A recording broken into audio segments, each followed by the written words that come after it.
Today I'm not showing you the latest products that came out this week. This week is a special week. It's a celebratory week. It's week 20 of the Beer of the Week show. Yay! So I'm showing you my 5 favorite gear of the last 19 episodes. Let's go.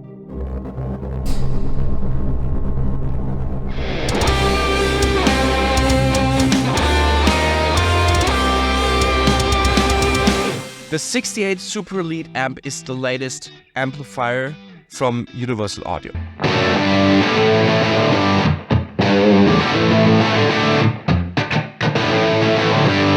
This amp and pedal contains 3 amplifier models, the Super Elite, the Super Bass and the Brown. The latter is based on an amplifier controlled by a variac to achieve the famous Brown sound from Eddie Van Halen.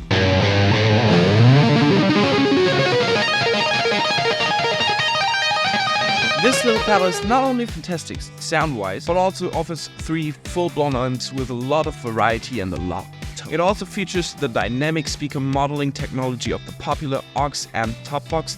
This allows guitarists to control the speaker cabinets, microphones and room tones via the Bluetooth connected UAFX control amp. Imagine this little feller sitting on a medium-sized pedal board with a little bit of reverb, a little bit of modulation, and the semi-ductant stage box, and you can blow every venue away there is like from small to medium-sized. Fun little thing. The TC Electronics 221980's dynamic delay in a pedal format is a wonderful delay pedal, and you really don't need more than this pedal to soar in delay heaven. If you are looking for the real and legendary 2290 sound, you will be completely satisfied with the newly brought out pedalboard version of the legendary 2290 effect. If you want to expand your sound palette on your pedalboard or in your home studio or in your studio as outboard gear, this could also be a great solution and a great add-up for your rig. Studio, live, home recording. These are great applications for this pedal. I don't, to be honest, see too much environments where I wouldn't need that pedal. Maybe in the kitchen. Unfortunately, I don't have one to now. Hi, TC. Number 3, the Walrus Audio Stereo Ambient Reverb Pedal. Okay, I gotta admit, I'm one of those guys. Either it has to be damn simple, or it has to be more than complicated and be the all-in-one solution. Please keep that in mind for the second and for the first place as well. Alright, now, what do you need from a good reverb? Plate, spring, hall, room, shimmer? The answer is yes, and all in good, please. So welcome to the world of Walrus Audio.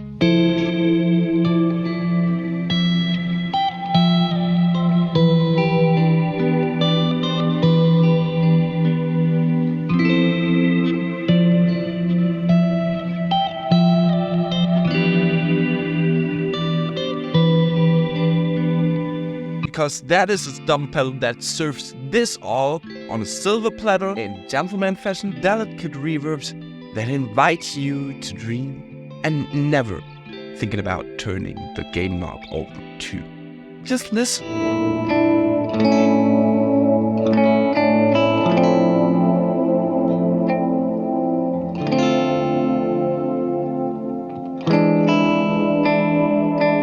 No wonder Mr. Elevated Jam Tracks fell in love with this pedal. Slotwa. The Beatronics Nectar Overdrive is one of those pedals that has blown my mind the most in the last few months. I haven't one ordered yet, but I definitely will. Just look at this design. Then listen to the sounds.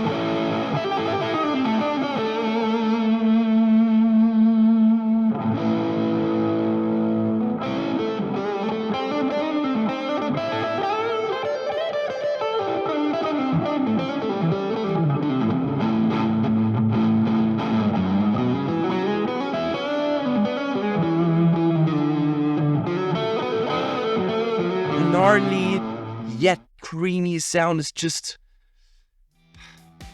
beyond. So with the fact that it's so simple and well built, it's definitely my number 2. I would really love to have one, but unfortunately I'm on a quad cortex and can't afford it.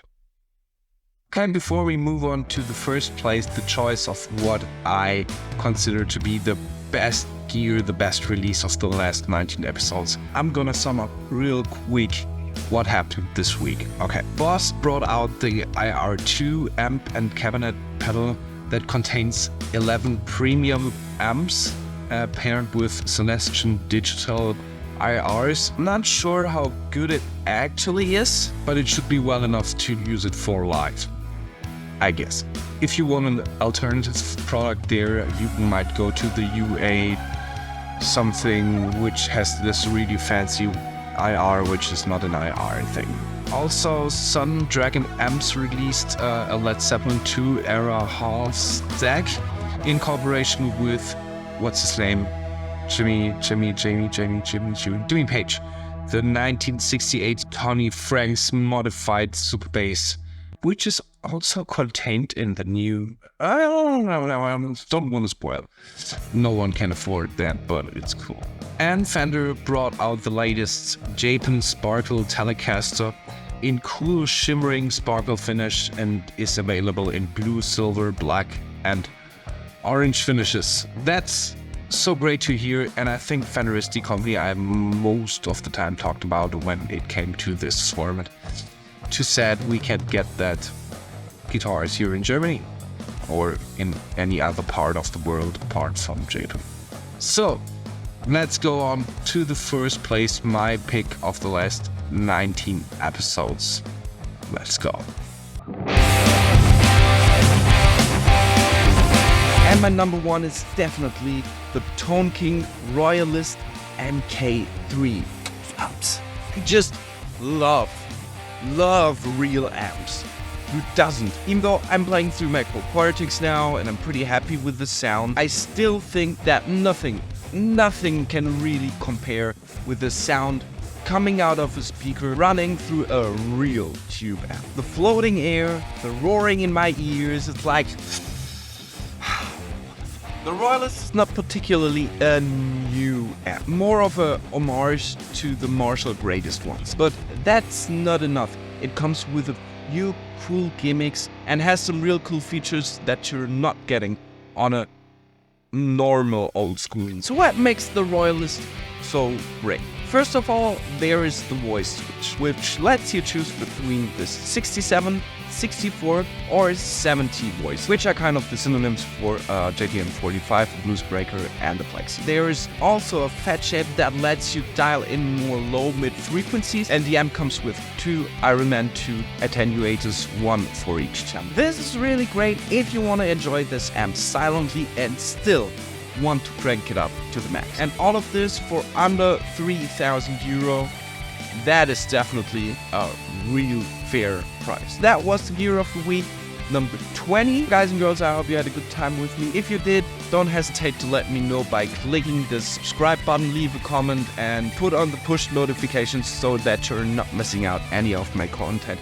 See you next time on Tony's Guitar Hanger.